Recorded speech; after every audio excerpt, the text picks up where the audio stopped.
Hola, bueno, vamos a comenzar estas orientaciones con este video.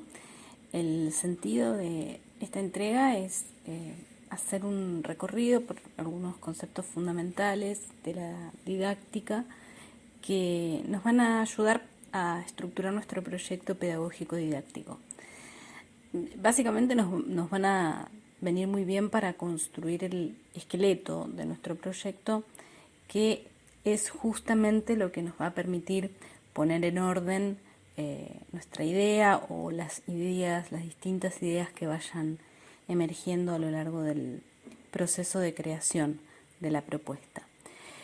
El primero entonces de los conceptos al que vamos a hacer referencia es el siguiente. Es el concepto de secuencia. Para organizar entonces nuestra propuesta de trabajo, nosotros tenemos que tener en cuenta esta idea que se define, esta noción, como una sucesión organizada de acciones a lo largo de un periodo determinado de tiempo que exige establecer un punto de partida y un punto de llegada. Entonces, la primera pregunta que yo tengo que plantearme al momento de realizar mi proyecto es justamente desde dónde quiero partir y hasta dónde quiero llegar. Esta pregunta se encuentra acá graficada en esa línea punteada que relaciona el punto A y el punto C. Vamos a darle entonces un poco más de cuerpo a este esqueleto que tenemos acá. Y vamos a suponer que al responder esa pregunta yo digo que quiero partir de una situación concreta para llegar luego a una instancia en la cual cada estudiante pueda expresar su propio punto de vista de una manera fundamentada acerca de la situación inicial que ofició como punto de partida. Entonces, fíjense ustedes cómo, siguiendo este esquema ya a simple vista, parecería ser que algo falta acá, porque tenemos especificado el punto A y especificado el punto C, pero no hay ninguna especificación para aquello que está representado por esa línea de puntos. Entonces es precisamente acá donde vamos a hacer intervenir otro concepto fundamental, que es el de estrategias.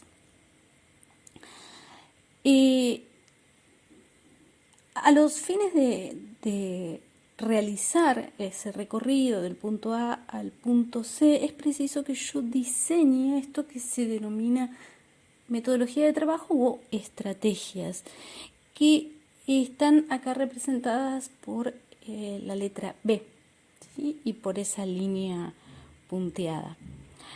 Es decir, que para llegar de un punto a otro, yo necesito hacer un recorrido, dar una serie de pasos organizados y previstos, ¿sí? No es un recorrido errático, es algo que está, un recorrido organizado, porque esos pasos se encuentran relacionados entre sí. Fíjense ustedes cómo acá se relaciona el concepto de secuencia y el de estrategia, ¿no? Podríamos decir que una estrategia es un modo específico de secuenciar cierto número de acciones.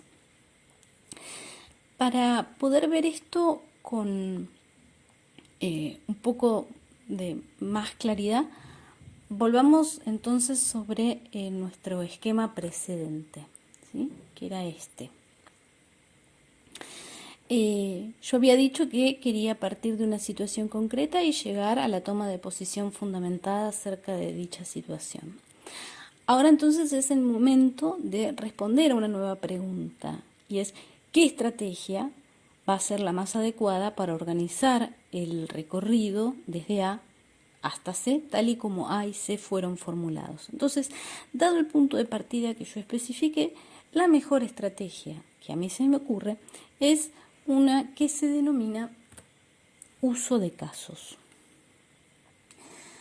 Fíjense ustedes, acá se encuentra especificado qué es un caso. Un caso es la descripción de una situación concreta de la vida real que se presenta de modo dilemático.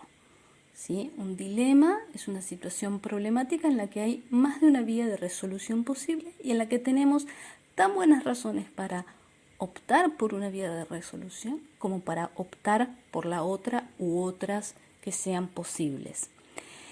Habitualmente los casos se trabajan a partir de relatos escritos.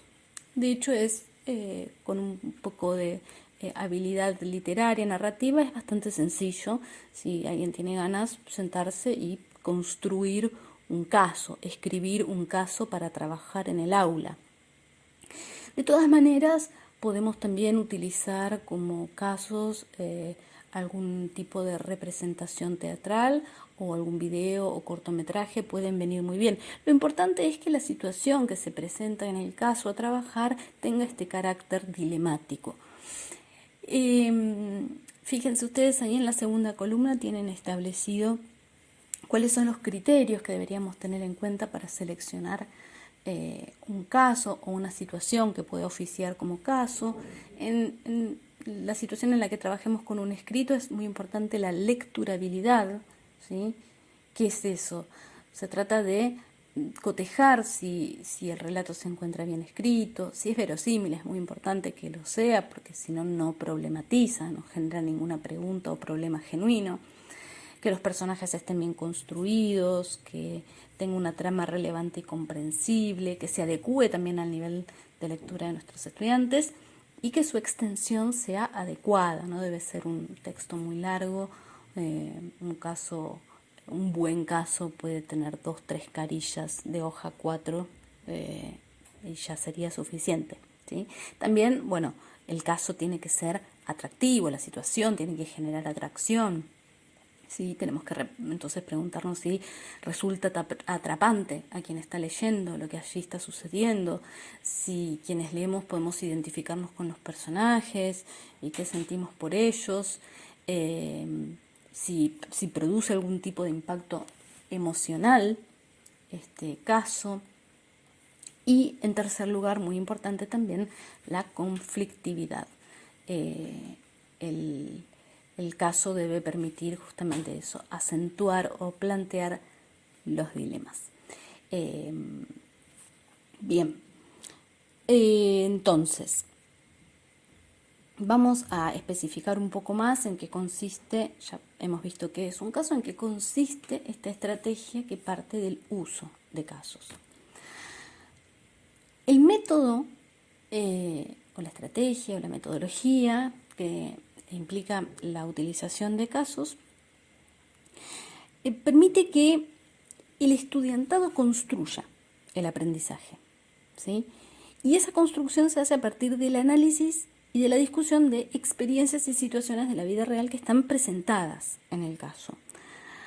Lo que se busca básicamente con este método es, bueno, dar a los estudiantes esa posibilidad de relacionar los conocimientos teóricos que se ven en la materia con estos ambientes que son más bien de aplicación práctica. Entonces es a partir de estas situaciones problemáticas presentes en los casos que se involucra al estudiantado en el análisis de esa situación para formular una solución posible que se encuentre fundamentada y que se encuentre fundamentada a partir de los principios teóricos que se estudian en la materia. Este es un muy buen método para poner en práctica procedimientos varios, como por ejemplo las habilidades analíticas, la ejercitación de la escucha y de la observación, la búsqueda de información, el diagnóstico y la definición de problemas. Sirve muy bien para ejercicios grupales de contrastación de ideas. En esos mismos contextos de discusión colectiva se ponen en juego también las defensas de las propias ideas por medio de argumentos, incluso la elaboración de conclusiones sobre posibles acciones a emprender puede hacerse también de manera colectiva, no necesariamente individual, y favorece la ejercitación en la toma de decisiones. Bien, acá podemos ver organizadas entonces en 3 categorías la sucesión de acciones que se pondrían en práctica con la utilización de este método que les acabo de presentar. ¿Sí? Fíjense que en primer lugar tenemos la problematización. Acá quiero hacer un paréntesis porque es posible que en lugar de un caso dilemático yo quiera partir de una situación concreta que a primera vista no resulta problemática, y entonces en ese caso lo que tengo que hacer es problematizar esa situación. Es decir, tengo que hacer que esa situación plantee un interrogante o un problema que solicite una respuesta o una resolución. Los casos dilemáticos ya de por sí son problemáticos. Casi en su superficialidad se presentan como problemáticos, pero también podemos trabajar situaciones concretas que, como decía, en apariencia no lo son, entonces nuestro esfuerzo es volverlo problemático. En un segundo momento, y vuelvo a hacer referencia a esto, ¿no? A esta estrategia del uso de casos. En un primer momento problematizamos, en un segundo momento se trata de teorizar. Fíjense cómo en este paso se solicita la puesta en práctica de un conjunto de procedimientos con niveles de dificultad diferenciados, ¿no? Porque el material teórico a trabajar tiene que ser comprendido, analizado, comparado, discutido, jerarquizado, para en un tercer momento llegar a esta etapa resolutiva, que justamente en virtud de los pasos anteriores que hemos dado podemos llegar a esta instancia de resoluciones fundamentadas en principios teóricos acerca de la situación problemática. Ahora, todo esto que estoy diciendo es bien general, ¿no? Todavía. Lo que yo preciso entonces, después de haber planteado mis estrategias, es diseñar actividades que me permitan volverlas concretas, ¿sí? Entonces, fíjense ustedes justamente esta definición de las actividades, ¿no? Como acciones concretas por medio de las cuales pondré en práctica mis estrategias.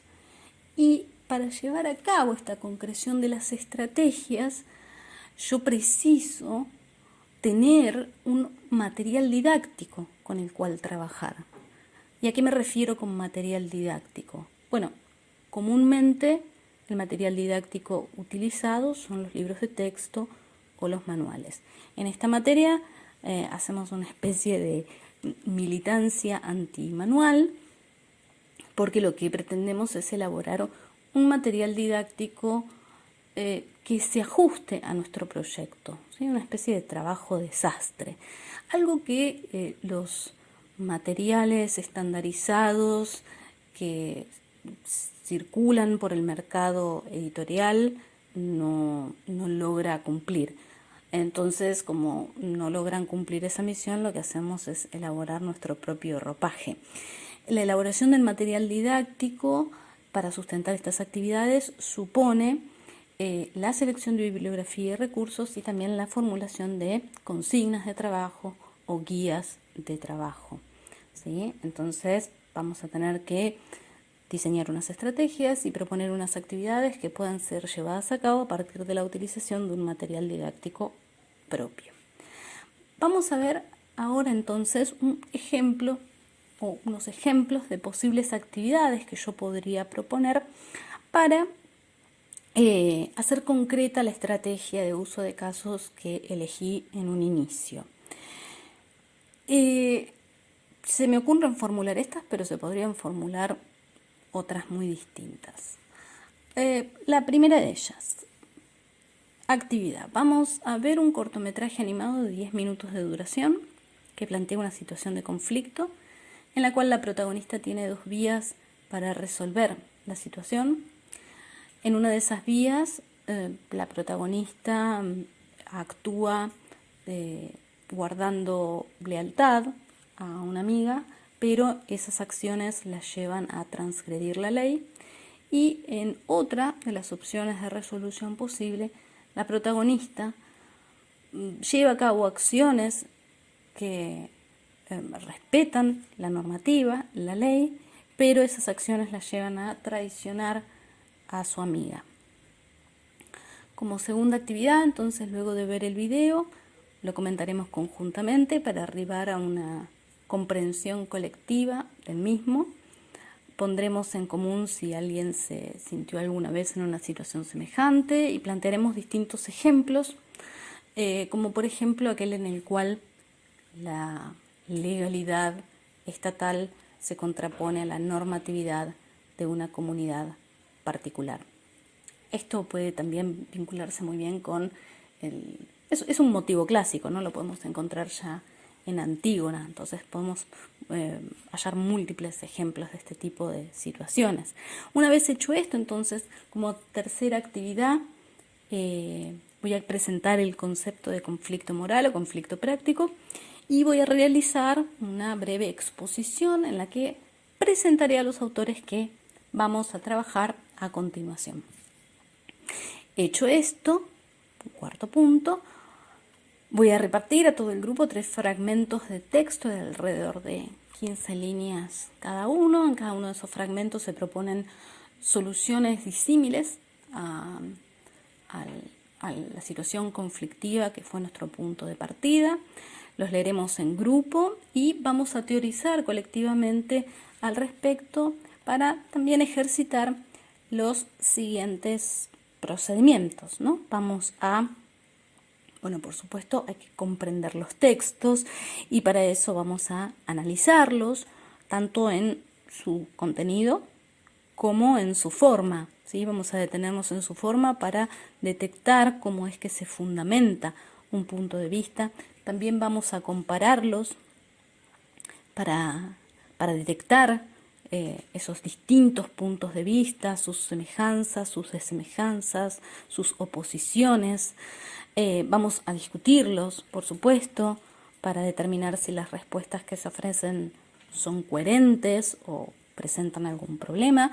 Y también vamos a jerarquizarlos para determinar si alguna de esas respuestas nos resultan más adecuadas que otras. Una vez hecho esto, entonces sí, como cierre, voy a solicitar a cada estudiante que vuelque por escrito, de forma individual, la resolución que daría a la situación inicial y por qué considera que esa resolución es más adecuada, es decir, que la fundamente. Estas son unas ideas. Es solo un ejemplo. Hay dos cosas que me interesa que puedan verse a partir de esta presentación. Por una parte, y si escuchan un ruido, esa es mi gata, les pido disculpas, pero está jugando. Bueno, dos cosas, entonces decía que me interesa que ustedes puedan sacar en limpio de esta presentación, entre otras, es en primer lugar, la diferencia entre estrategias y actividades. Las estrategias suelen ser formuladas de manera más general, mientras que las actividades tienen este nivel de concreción mayor. Eso por un lado. Y en segundo lugar, cómo las actividades podrían cambiar si yo, incluso utilizando la misma estrategia de uso de casos, utilizara, en lugar de un cortometraje como punto de partida, técnicas de teatro foro, ¿sí? Fíjense, es la misma estrategia, pero con otro recurso promueve actividades totalmente distintas. Entonces, las estrategias son un gran abanico que se pueden concretizar de múltiples formas. Un punto importante a tener en cuenta, entonces, al momento de elegir las estrategias y de concretar las actividades, es el siguiente: la temporalidad, ¿sí? Una secuencia que se encuentra supuesta en toda estrategia, habíamos dicho, es una sucesión organizada de acciones a lo largo de un periodo de tiempo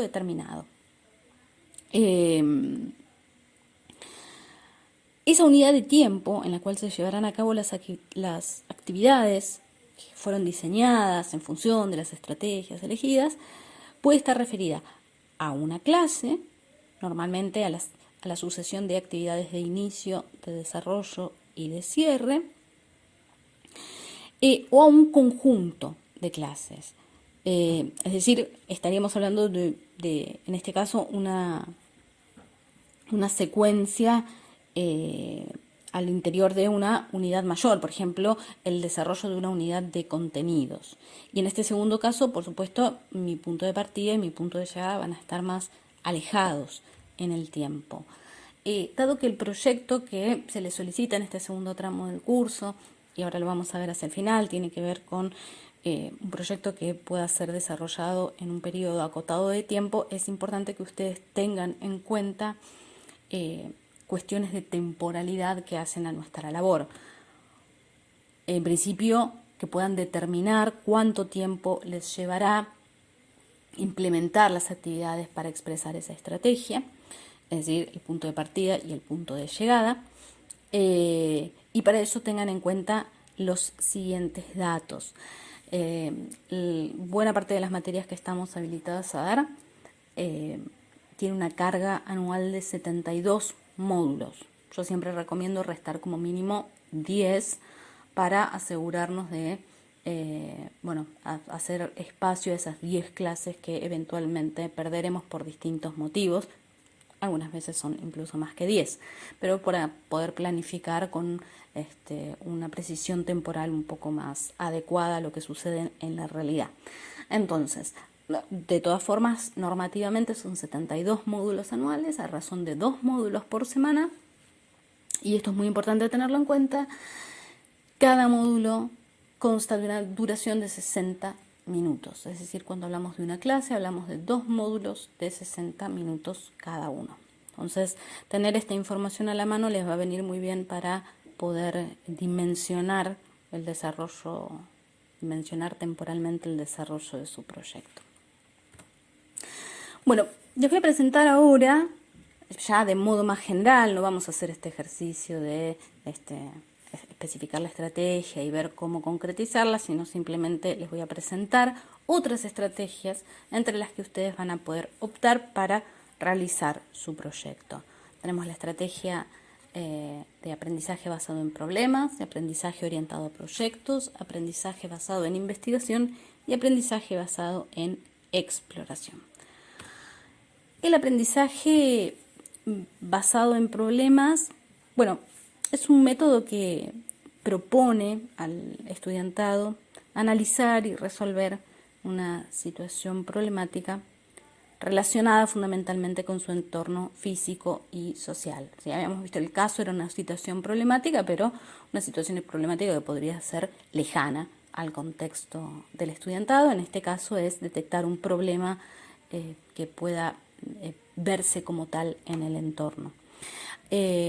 Algo importante a tener en claro es que el objetivo del método no es resolver efectivamente el problema, sino más bien poder reconocerlo como tal y utilizarlo como un disparador que nos permita acercarnos a los temas que vamos a trabajar, pero también un punto de retorno, ¿sí?, al cual vamos a volver una vez visto los contenidos teóricos de la materia. Esencialmente esta técnica involucra 3 grandes pasos bien distinguidos. Uno es enunciar y confrontar el problema. El segundo paso es realizar el estudio. Y en tercer lugar, regresar al problema para pensar una posible resolución al mismo. En esta técnica didáctica, entonces, los conocimientos que desarrolla el estudiantado no se encuentran fragmentados, sino que están unidos entre sí gracias a este problema que oficia como base, como pegamento, ¿no?, de esos distintos contenidos. Es un muy buen método para trabajar en equipo, ya que se puede trabajar en distintos grupos, donde, los integrantes tienen esta misión de llevar a cabo una discusión a lo largo de una sesión o de varias sesiones de trabajo. Y aquí la figura la figura docente aparece en un rol esencialmente de tutoría, ¿sí? La tarea es básicamente facilitar la discusión al interior de cada grupo y orientar el trabajo de esos grupos por medio de críticas que permitan mejorar el proceso del trabajo de los y las integrantes. La segunda estrategia es el aprendizaje orientado a proyectos, que consiste fundamentalmente en el planeamiento, la evaluación y la implementación de proyectos en el mundo real. Esto lo que permite es recuperar, comprender y aplicar los conocimientos de la materia para resolver problemas o proponer mejoras o intervenir en algún contexto. Estas características hacen que el modelo sea muy bueno para conectar el aprendizaje con la realidad fuera del aula e incluso la realidad fuera de la escuela. También sucede que al trabajar con proyectos se fomenta la colaboración entre estudiantes, porque el proyecto es un proyecto áulico. Entonces, antes que la competencia, se favorece la complementación y la colaboración para justamente explorar nuevas ideas que puedan ser puestas en práctica o que puedan ser expresadas en el proyecto. También, por supuesto, el sentimiento de responsabilidad y de esfuerzo, más aún si el proyecto se asume como propio y si genera interés en el estudiantado. En estos casos, cuando se trata de elaborar proyectos, se recomiendan para actividades de enseñanza interdisciplinaria y de largo plazo. No a corto plazo, porque llevar adelante un proyecto implica toda una serie de pasos bastante más extensas y complejas, con lo cual la colaboración con otras asignaturas siempre hace que un proyecto pueda desarrollarse más exitosamente. Al mismo tiempo hay que tener en cuenta que se trata de actividades que no son aisladas y que están fundamentalmente centradas en el estudiantado, ¿sí? Puede haber alguna que otra exposición docente o incluso exposición del estudiantado, pero es importante tener en cuenta que estas actividades no son fines en sí mismos, sino que más bien se llevan a cabo a fin de alcanzar algún objetivo o para solucionar algún problema relacionado con el proyecto. Vamos a la siguiente estrategia, que es la de aprendizaje basado en investigación. Esta estrategia consiste en conectar la enseñanza, el aprendizaje de los contenidos de la materia con el aprendizaje de los métodos de investigación científica. Supone actividades varias, obviamente en estos casos quien ocupa el rol docente que tiene que tener bien en claro cómo están definidos los métodos de investigación científica, en nuestro caso en ciencias sociales, pero bueno, una vez manejado eso, se pueden proponer actividades que implican la indagación minuciosa de problemas o exposición de problemas desde nuevas perspectivas a partir de el trabajo con material teórico, la formulación de hipótesis, explicación de teorías varias, recolección de información, síntesis de los aspectos divergentes que puedan surgir en el proceso de investigación, elaboración de conclusiones o incluso la aplicación de teorías a problemas prácticos, ¿sí? Se trata de tener una buena base en metodología de la investigación y aplicarla al trabajo sobre cualquier problema o cualquier tema que nos interese trabajar en el aula. El último mencionado era el aprendizaje basado en la exploración. Hay que tener en cuenta que la exploración es una investigación, pero es un tipo bastante particular de investigación, donde el foco ya no está puesto por fuera, sino que es una búsqueda interna perceptiva, ¿sí?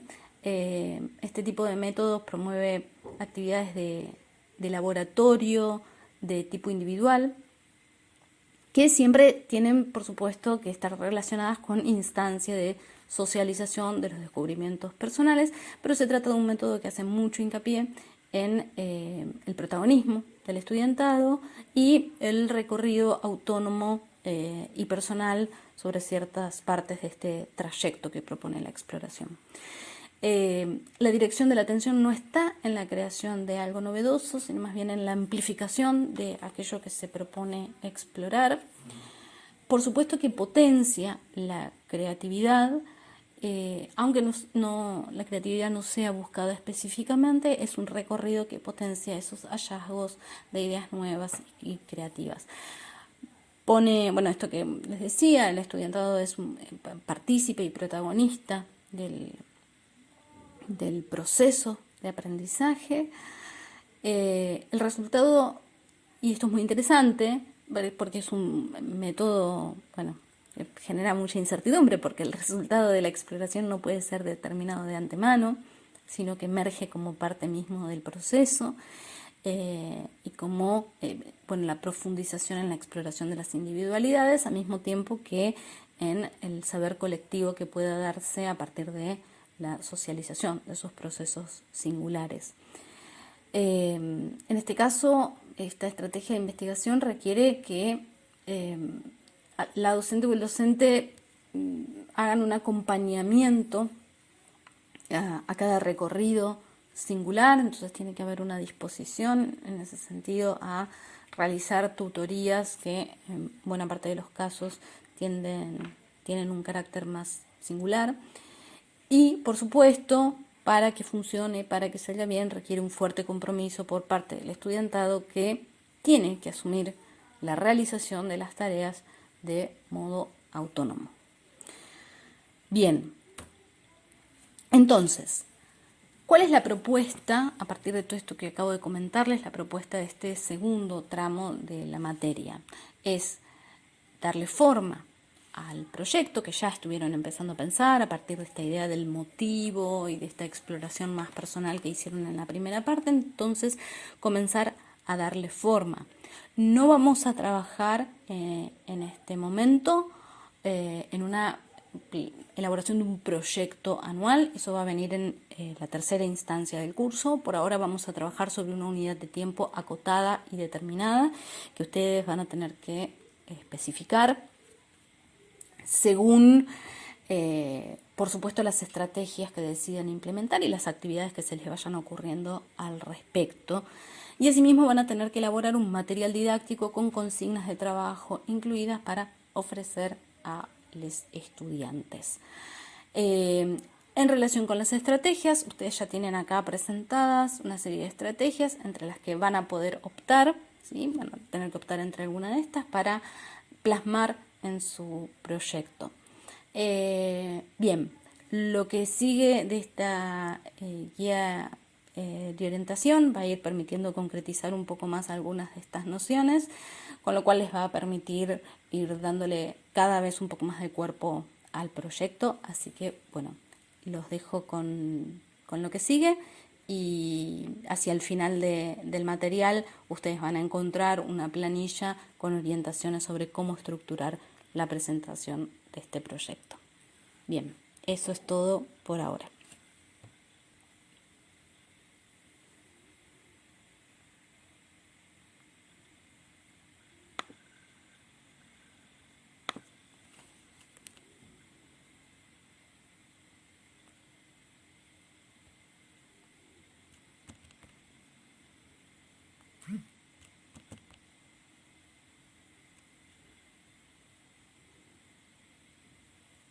Listo, te voy a reventar.